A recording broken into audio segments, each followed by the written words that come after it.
See, back in the day,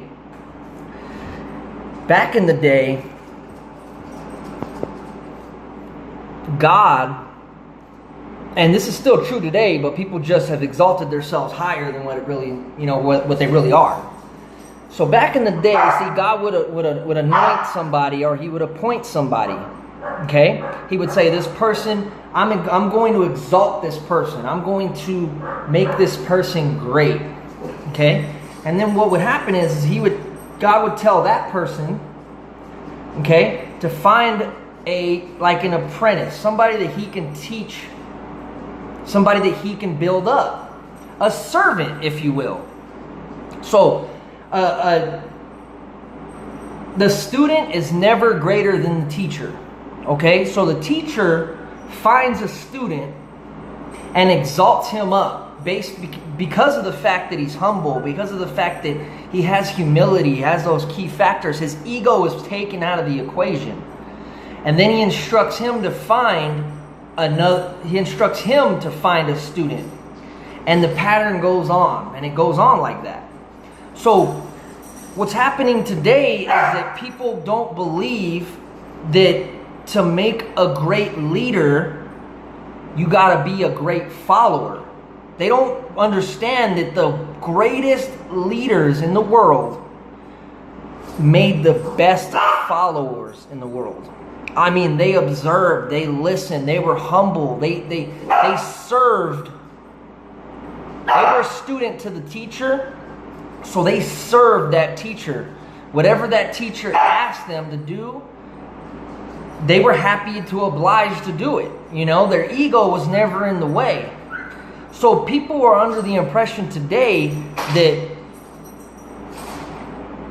they can just somehow exalt themselves by how many followers they get on Instagram, how many friends like their posts on Facebook. I mean, this is an egotistical thing. You don't even have to put out something.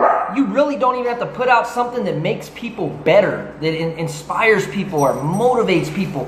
All you really have to do is have something that they desire, that they want, whether it's good for them or bad for them, and put it in their face. Just shove it right in their face.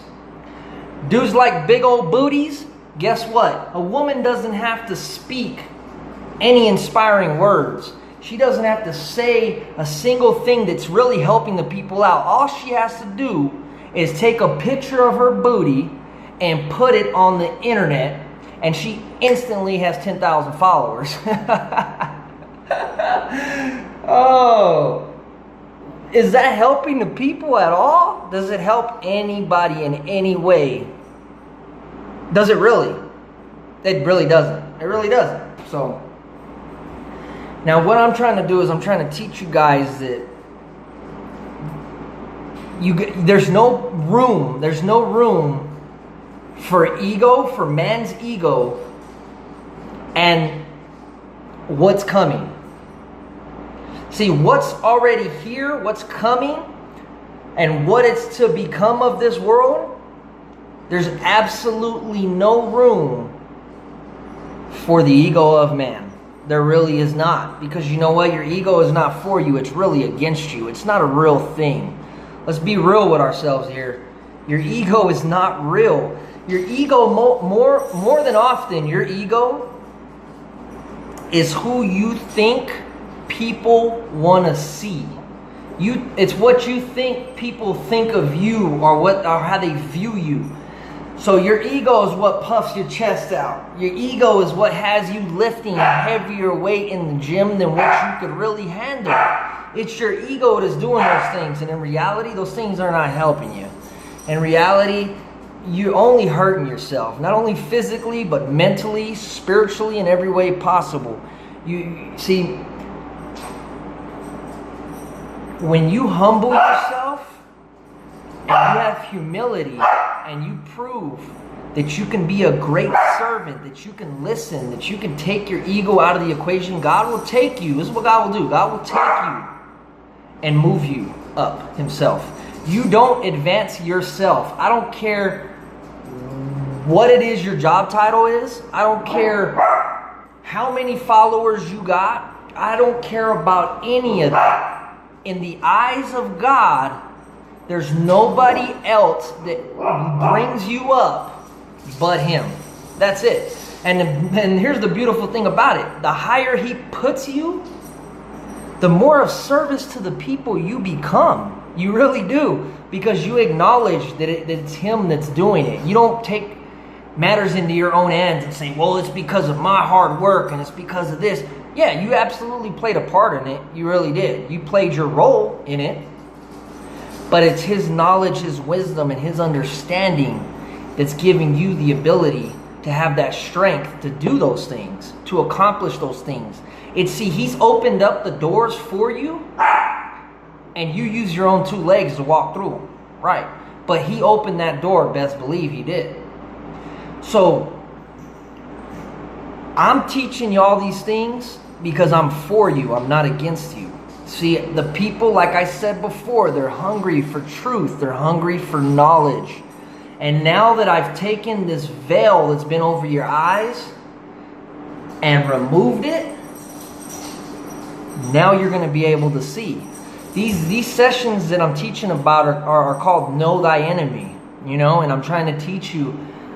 See, before I can teach you the things that are not of this world, I have to teach you the things that are of this world. You got to be able to understand these things that are in the world before you can even comprehend the things beyond this world. Okay? So we're going to start off real slow. We're going to crawl, and we're going to do these things really slow.